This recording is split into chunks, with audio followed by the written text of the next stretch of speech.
హిందూ బంధువులందరికీ నమస్కారం. ఈరోజు చెప్పబోయేది భగవద్గీత భాగవతమో కాదు, ఒక చర్చి గురించి అన్నమాట.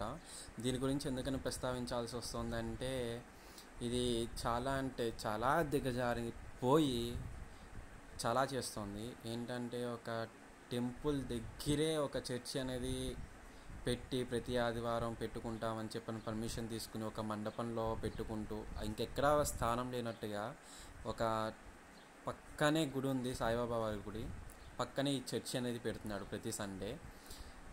ఇది సరేలే అని చెప్పి అనుకున్నాం. సరేలే ఒకసారి మినిస్ట్రీకి ఫోన్ చేసి అసలు మాట్లాడదామని చెప్పి అనుకున్నాం. ఆయనతో మాట్లాడాలి మనం అనుకుంటే కనుక 10,000 నుంచి 15,000 వరకు మనం డొనేషన్ చేస్తే ఆ యొక్క మినిస్ట్రీ ఏదో ఉందో కలవరి మినిస్ట్రీకి వాళ్ళు మనకి ఆయనతో మాట్లాడే అవకాశం కల్పిస్తారంట. ఇదిగోండి, ఇదే ఆయన యొక్క నెంబరు. నేను మాట్లాడింది 1:54 నిమిషాలకి 3 నిమిషాలు మాట్లాడాను కరెక్ట్గా. అది సరేలే అని చెప్పి అనుకున్నాను. తర్వాత ఏంటి అంటే కనుక ఈయన ఒకరోజు నేను కలవరి చర్చికి కూడా వెళ్తాం జరిగింది. ఒక మిత్రుడు రమ్మంటే అక్కడ నేను చూసింది ఏంటంటే కలవరి ప్రేయర్ ఆయిల్ అంట, కర్చీఫ్ అంట, కాంబోస్ కూడా పెట్టారు. ఏకంగా బైబుల్ కాంబో అంట, ఏవో బుక్స్ కొన్ని, ఆయన రాసిన బుక్స్ కొన్ని చాలా పెట్టారు. అలాగే కలవరి టెంపుల్లో మెయిన్ బ్రాంచ్ వచ్చేసరికి మియాపూర్ కదా. ఆ మియాపూర్లో ఏంటంటే hospital, school, A to Z మొత్తం దాంట్లోనే ఉంటాయి. నెక్స్ట్ ఇంకో విషయం ఏంటంటే దాంట్లో ఒక మెంబర్షిప్ కార్డ్ అని చెప్పి ఒకటి ఇస్తారు. అది 50 రూపీస్ 100 రూపీస్ ఎంతో ఉంది. అప్పుడు మా ఫ్రెండ్ వెళ్ళినప్పుడు చెప్పాడు నాతో. అది తీసుకుంటే అంట మెడిసిన్స్లో వాటిల్లో అంటే అక్కడ ఉన్న ఏదైనా కొనుక్కుంటే కనుక దాంట్లో 20% 30% కమిషన్ తగ్గుతుందంట మనకి, దాంట్లో పర్సంటేజ్ అనేది. నెక్స్ట్ ఏంటంటే మా ఫ్రెండ్స్ అన్నది ఏంటంటే ఏమన్నా జబ్బు చేస్తే కనుక ప్రేయర్ చేసుకుంటే మొత్తం తగ్గిపోతాయి, ఏవి అవసరం లేదని చెప్పన్నాడు. మరి ఆ లెక్కన ఆయన చాలా పెద్ద పాస్టే కదా, మరి దానికి ఇంకా ప్రేయర్స్ అవన్నీ చేసుకుంటే సరిపోద్ది, హాస్పిటల్స్ ఎందుకు నాకు అర్థం కాలేదు. ఆయన యొక్క ఇన్కమ్ వచ్చేసరికి చూసారు కదా 640.6 crores అంటే ఏకంగా ఆయనకి అంత ఆస్తి ఉండి కూడా దశమ భాగం అంటారు. అందులో కూడా మళ్ళీ దశమ భాగం ఇస్తే ఒకలా ప్రేయర్ చేస్తారంట, దశమ భాగం ఇవ్వకపోతే ఇంకోలా ప్రేయర్ అంట. దానికి ఏంటంటే మనకి దేవస్థానానికి ఎలా అయితే గవర్నమెంట్ పెట్టిందో టికెట్లు అని చెప్పని ఏదైతే వ్యవస్థ పెట్టిందో ఇప్పుడు అలా ఉందన్నమాట. అక్కడ కూడా ఏంటంటే ఆయన కలవాలంటే డబ్బులు కట్టాలి, ప్రేయర్ చేయించుకోవాలంటే డబ్బులు కట్టాలి, అన్నిటికీ డబ్బులే. అంతలా డబ్బులు ఉన్నా సరే ఆయన ఇంకా డబ్బులు అంటూ ఉంటారు పాపం. పోనీ ఏమైనా చర్చలోకి వచ్చాలని డబ్బున్న వాళ్ళు వస్తారా? లేదు. అందులో వాళ్ళు అంటే ఏంటి, పేదవాళ్ళు వస్తూ ఉంటారు, ఆటో తోలుకునే వాళ్ళు, కూలి పనులకు వెళ్ళే వాళ్ళు. దాంట్లో కూడా దశమ భాగం ఇవ్వమంటాడు.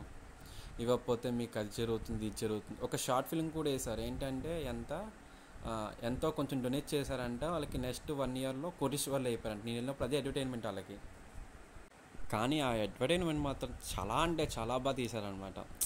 ఆయన ఇది పాస్టర్ కింద మానేసుకుని సినిమాలు తీసుకుంటే బ్రైట్ ఫ్యూచర్ ఉన్నట్టు అనిపిస్తుంది అసలు. అది చూస్తే కనుక భలే క్రియేటివిటీగా తీస్తారు అసలు. ఎందుకంటే అక్కడ ఉన్న వాళ్ళు కొత్త వాళ్ళు వచ్చారనుకోండి, అది చూసిన వెంటనే అట్రాక్ట్ అయిపోయి ఏంటంటే వాళ్ళు మత మార్పిడి అయిపోతారు, డబ్బులు వస్తాయి, దశమ భాగం వచ్చేస్తుంది మనకి. నెక్స్ట్ ఇంకోటి ఏంటంటే క్రైస్తవులు అంటూ ఉంటారు, మీ గుడి మెట్ల దగ్గర అంతమంది కూర్చుని ఉంటారు, మీరు గుళ్ళోకి కూడా తీసుకోరు, వాళ్ళకి ఏమి ఇవ్వరు మీరు, అది ఇది అని చెప్పని. అదే సిచ్యువేషను అది వాళ్ళకి ఎంతవరకు తెలిసి ఎంతవరకు తెలీదో కానీ వాగేస్తారు.